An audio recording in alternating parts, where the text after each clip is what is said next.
aukso medalis pasaulio jaunimo čempionate buvo 2015 metais. Andrius Šidlauskas tada laimėjo 50 metų krūtine. Dabar tu po 10 metų vėl Lietuvai iškovoja auksą. Kaip jautiesi? Puikiai, puikiai. Iš tikrųjų puikiai jaučiuosi, kaip sakau, labai džiaugiuosi. Tai va, pavargau irgi baisiai, bet manau, tas nuovargis atsiperka rezultatų. Dabar davei, nežinau, begalę interviu visiems, kol atėjai, kaip zonos.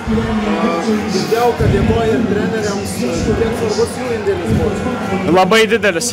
Treneriam iš tiesų labai daug dėkoju, kadangi visą sezoną, kad ir ilgas niekad nepaliko vieno, visą laiką prižiūrėjo, padėjo, palaikė, tai tikrai labai didelis ačiū jiems. Liko dar viena rungtis, ar planas toks pat? Tai aišku, planas visą laiką bus laimėti.